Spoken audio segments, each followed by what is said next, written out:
Ezekiel chapter 15 to 18. Jerusalem as a useless vine.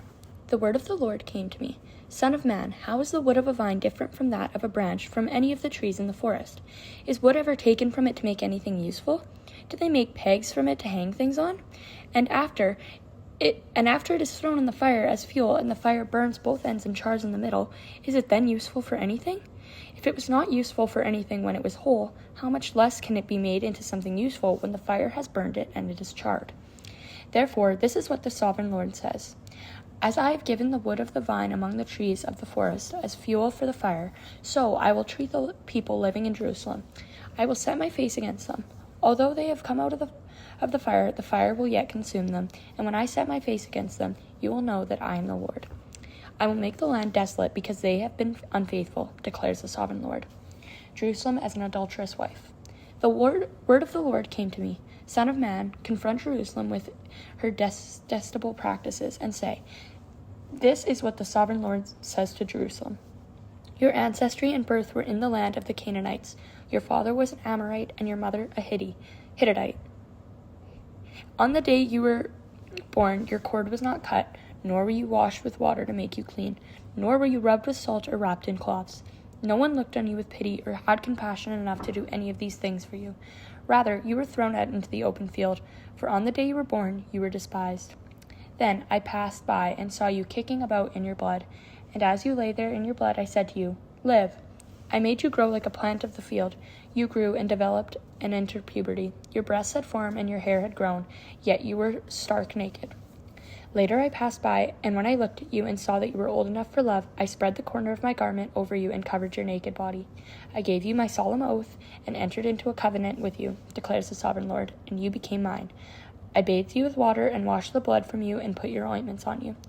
I clothed you with embroidered dress and put sandals of fine leather on you. I dressed you in fine linen and covered you with costly garments. I adorned you with jewelry. I put bracelets on your arms and a necklace around your neck, and I put a ring on your nose, earrings and on your ears, and a beautiful crown on your head. So you were adorned with gold and silver. Your clothes were of fine linen and costly fabric and embroidered cloth. Your food was honey, olive oil, and the finest flour. You became very beautiful and rose to be a queen. And your fame spread among the nations on account of your beauty, because the splendor I had given you made your beauty perfect, declares the sovereign Lord. But I trusted you in your beauty and used your fame to become a prostitute. You lavished your favors on anyone who passed by, and your beauty became his. You took some of your garments to make gaudy high places where you carried on your prostitution. You went to him, and he possessed your beauty. You also took the fine jewelry I gave you, the jewelry made of my gold and silver, and you made for yourself male idols and engaged in prostitution with them. And you took your embroidered clothes and put them on. You offered my oil and incense before them.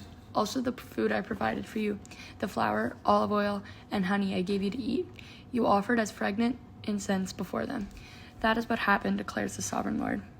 And you took your sons and daughters whom you bore to me and sacrificed them as food to the idols. Was your prostitution not enough? You slaughtered my children and sacrificed them to idols. In all your detestable practices and your prostitution, you did not remember the days of your youth, when you were naked and bare, kicking in your blood. Woe, woe to you, declares the sovereign Lord. In addition to all your other wickedness, you built a mound for yourself and made a lofty shrine in every public square. At every street corner, you built your lofty shrines and degraded your beauty, spreading your legs with increasing promiscuity to anyone who passed by. You engaged in prostitution with the Egyptians, your neighbors with large genitals, and aroused my anger with increasing promiscuity. So I stretched out my hand against you and reduced your territory. I gave you over the greed of your enemies, the daughter of the Philistines, who were shocked by your lewd conduct. You engaged in prostitution with Assyrians too, because you were insatiable, and even after that you were still not satisfied. Then you increased your promiscuity to the Babylonia, a land of merchants, but even with this you were not satisfied. I am filled with fury against you, declares the sovereign Lord. When you do all these things, you act like a brazen prostitute. When you build your mounds at every street corner and made your lofty shrines in every public square, you were unlike a prostitute because you scorned payment. You adulterous wife, you prefer strangers to your own husband. All prostitutes receive gifts, But you give gifts to all your lovers, bribing them to come to you from everywhere for your illicit affairs. So in your prostitution, you are the opposite of others.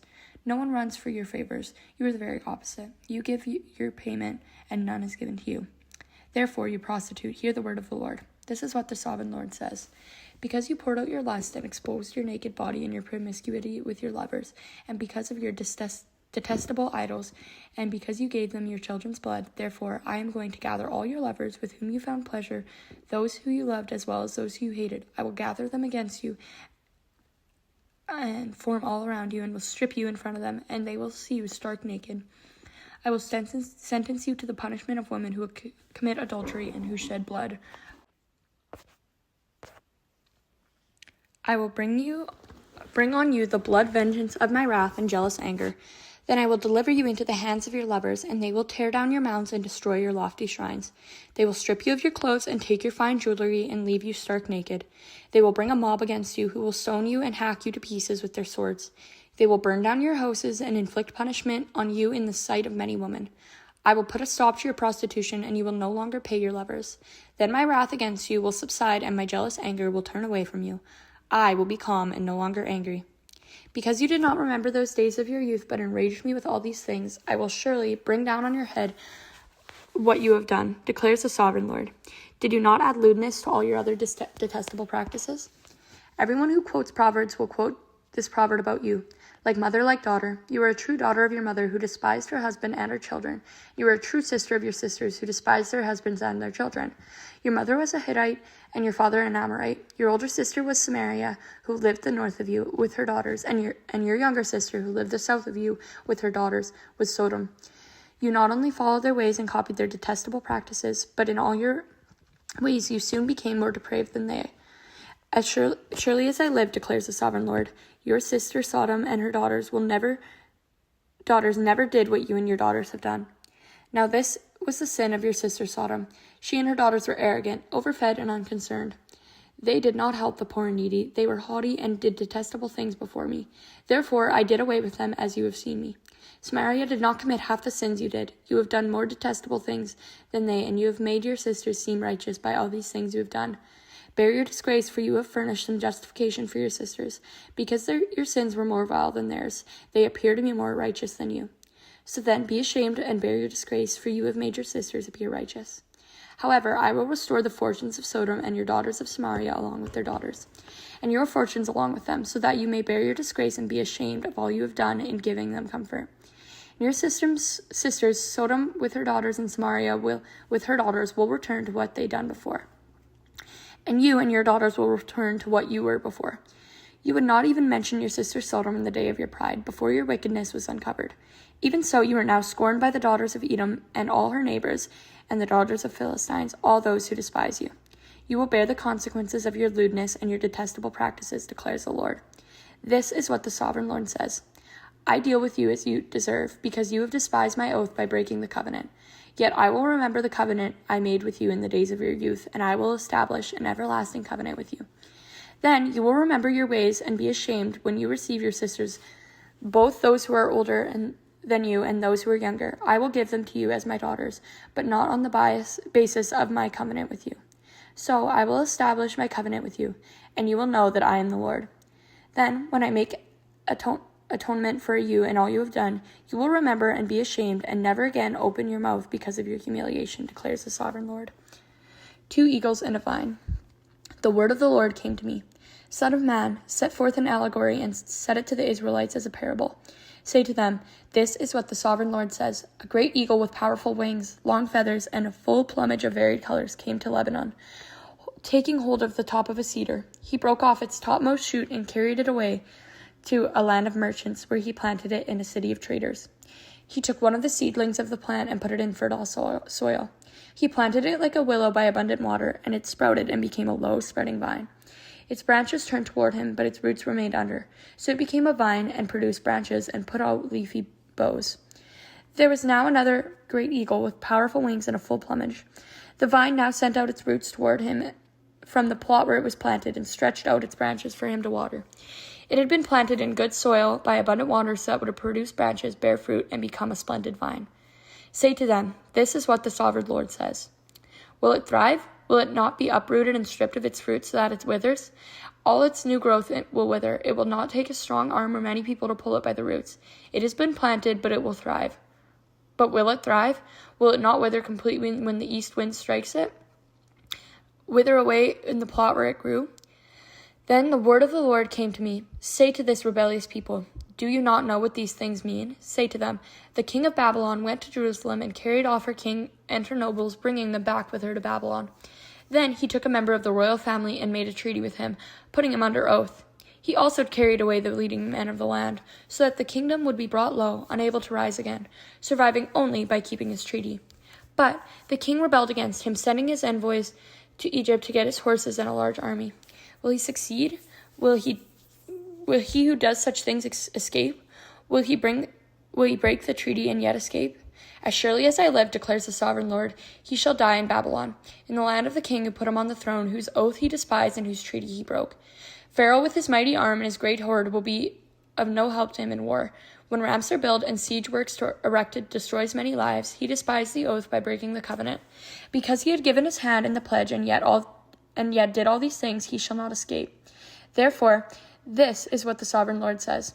As surely as I live, I will repay him for despising my oath and breaking my covenant. I will spread my net for him, and he will be caught in my snare.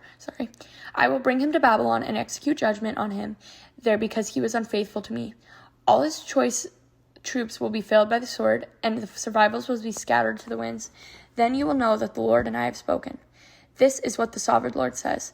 I will take myself a shoot from the very top of the cedar and plant it. I will break off a tender sprig from its topmost shoots and plant it on a high and lofty mountain. On the mountain heights of Israel I will plant it. It will produce branches and bear fruit and become a splendid cedar. Birds of every kind will nest in it. They will find shelters in its shade of its branches. All the trees of the forest will know that I, the Lord, bring down the tall tree and make it low tree grow very tall. I dry up the green tree and make the dry tree flourish. I, the Lord, have spoken, and I will do it. The one who sins will die. The word of the Lord came to me. What do you mean by quoting this proverb about the land of Israel? The parents eat sour grapes, and the children's teeth are set on the edge. As surely as I live, declares the sovereign Lord, you will no longer quote this proverb in Israel. For everyone belongs to me, the parent as well as the child, both alike belong to me. The one who sins is the one who will die. Suppose there is a righteous man who does what is just and right. He does not eat the mountain shines or look at the idols of Israel. He does not defile his neighbor's wife or have sexual relations with a woman during her period. He does not oppress anyone, but returns what he took in pledge for a loan. He does not commit robbery, but he gives food to the hungry and provides clothing for the naked. He does not lend to them at interest or take a profit from them.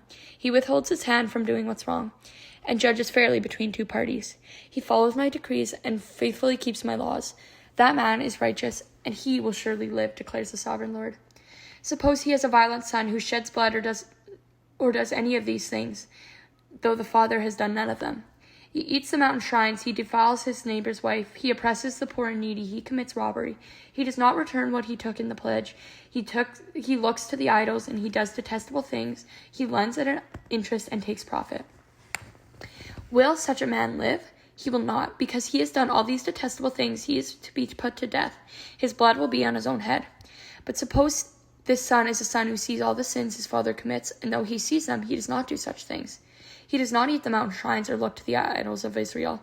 He does not defile his neighbor's wife. He does not oppress anyone or require a pledge for a loan. He does not commit robbery, but he gives food to the hungry and provides clothing for the naked. He withholds his hand from mistreating the poor and takes no interest or profit for them. He keeps my laws and follows my decrees. He will not die but for his father's sin. He will surely live. But his father will die for his own sin because he practiced extortion, robbed his brother, and did what was wrong among his people. Yet, you ask, why does the son not share the guilt of his father? Since the son has done what is right and just and has been careful to keep all decrees, he will surely live. The one who sins is the one who will die. The child will not share the guilt of the parent, nor will the parent share the guilt of the child. The righteousness of the righteous will be credited to them, and the wickedness of the wicked will be charged against them. But if a wicked person turns away from all the sins they have committed and keeps the decrees and does what is just and right, and that person will surely live, they will not die. None of the offenses they have committed will be remembered against them because of the righteous things they have done. they will live. Do I take any pleasure in the death of the wicked, declares the sovereign Lord? Rather, am I not pleased when they turn from my ways and from their ways and live? But if a righteous person turns from their righteousness and commits a sin and does the detestable things a wicked person does, will they live? None of the righteous things that the person has done will be remembered because of the unfaithfulness they are guilty of, and because of the sins they have committed, they will die. Yet you say, the word of the Lord is not just. Hear, you Israelites, is my way unjust? Is it not your ways that are unjust? If a righteous person turns from their righteousness and commits sins, they will die for it. Because of the sin they have committed, they will die. But if a wicked person turns away from the wickedness they have committed and does what is right, they will save their life, because they consider all the offenses they have committed and turn away from them. The person will surely live, they will not die. Yet the Israelites say, the way of the Lord is not just. Are my ways unjust, people of Israel? Is it not your ways that are unjust? Therefore, you Israelites will judge each other of you according to your own ways, declares the sovereign Lord. Repent, turn away from all your offenses, then sin will not be your downfall. Rid yourselves of all the offenses that you have committed, and get a new heart and a new spirit.